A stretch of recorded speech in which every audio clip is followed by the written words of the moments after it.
Whenever it comes to Resident Evil 9, I think most people expect the game to revolve around Chris and his team going to the BSAA in Europe and trying to figure out why it is they are now utilizing BOWs. I think that's what most fans are expecting. Now, could Capcom take it in a completely different direction? They definitely could, because they've done it several times before in the series, where we would have one game end, we would think, okay, this is where we're about to go in the next game, and then the next game comes out and it's a completely different plot line than what we were actually expecting. So that's definitely something that's on the table, but I think for the most part, most fans are expecting Resident Evil 9 to revolve around Chris and his team. So if that is the case, what I'm starting to wonder is what could be Capcom's plans for Resident Evil after Resident Evil 9?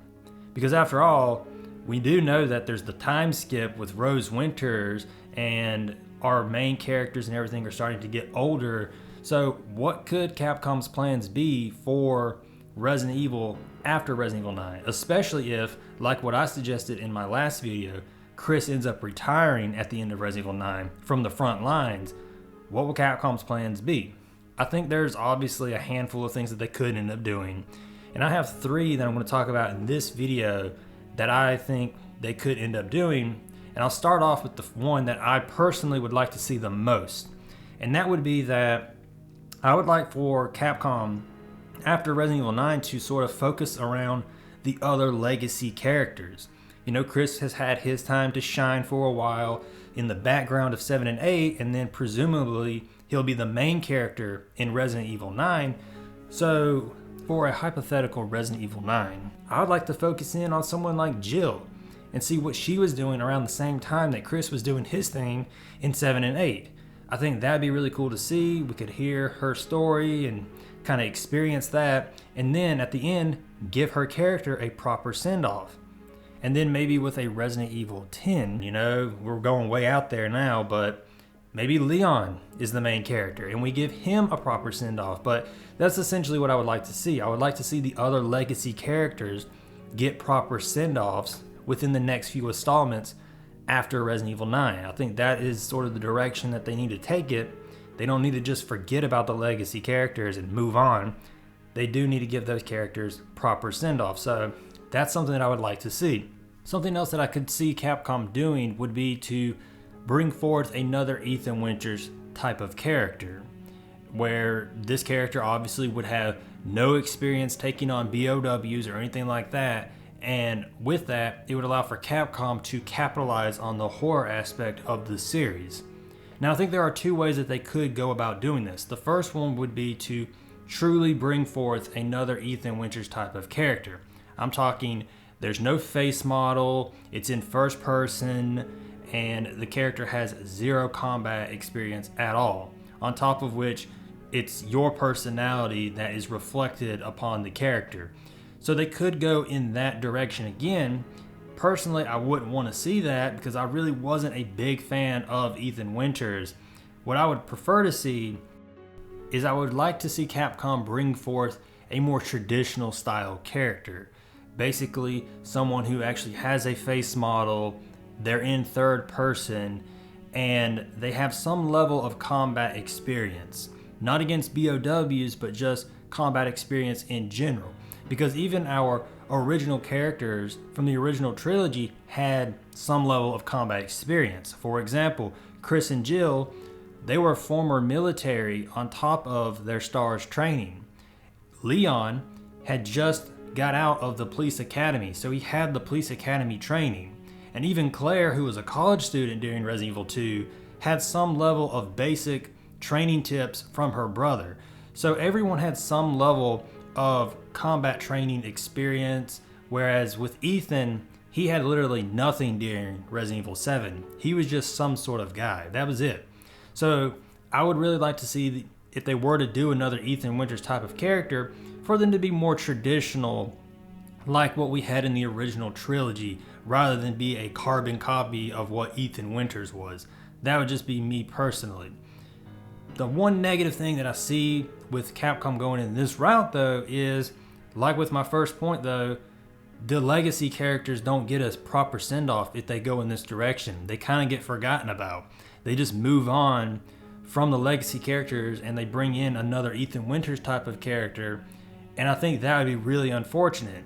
Now, they obviously could do like what they did with Chris in 7 and 8, where he was behind the scenes while Ethan was the main character. They could have this hypothetical character be the main character while someone like Jill is now behind the scenes for this character, or Leon. So they could do something like that to showcase one of the other legacy characters again, but that's still not giving those characters the proper send-off. I think it would be better for Capcom to focus in on the legacy characters and then bring in someone to be like the next Ethan Winters type of character. That, I think, would be a better way of doing it. But this is obviously something that they could end up doing instead anyways. Now, the third possibility that I could potentially see Capcom going with would be to basically completely hard reboot the entire series. With Resident Evil 7, that was sort of like a soft reboot to the series where they introduced a few new things like Ethan Winters as a new character. You had first-person perspective introduced into the mainline games for the very first time. And then they were sort of pulling away from the viruses and introducing the mold. So you had a few small things like that that were sort of changing up the series a bit.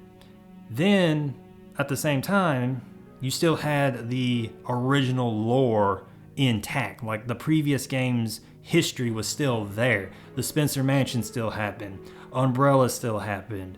Our main character still exists within this world. So all of that was still intact.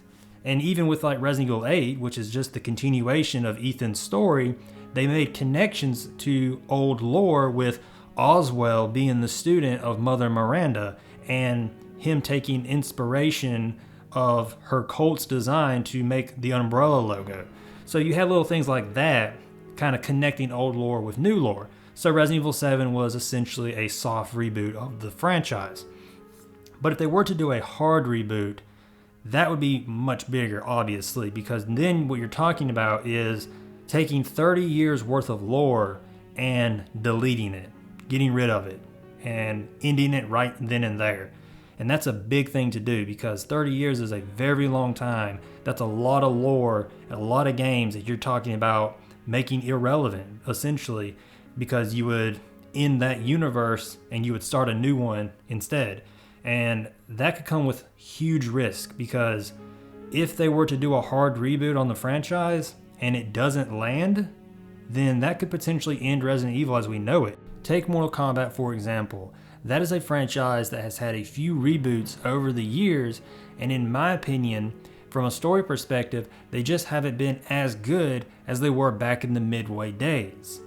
And if Resident Evil was to do something similar and have a reboot and the stories just aren't as good, we could see a situation where either A, Capcom decides to end Resident Evil right then and there, and so this whole franchise is done with, or B, we see a situation where every few games Capcom decides to reboot Resident Evil in hopes of regaining the magic that the original timeline had. And in that situation, you end up getting stuck with a mess where there's no lore being built up because Capcom continues to tear it down and reboot it all over again every handful of games. And so it really just messes things all up, and I don't think any fan would want to see that happen. Now, on the flip side of things, there is of course the possibility that a reboot could be massively successful and point the series in a very positive direction. However, my thoughts on that are just that whenever you have a series like Resident Evil that's nearly 30 years old, and then you turn around and you do a hard reboot on it, rendering all of those games and lore obsolete to the new lore, I just think that that would really rub fans the wrong way, knowing that their favorite games in the series no longer count towards the new lore. And so I think right then and there it would set up this reboot for failure because of that fact right there. Now, I could be wrong. Maybe the majority of fans are open to a reboot and would like to see what Capcom could do with Resident Evil under a completely blank slate.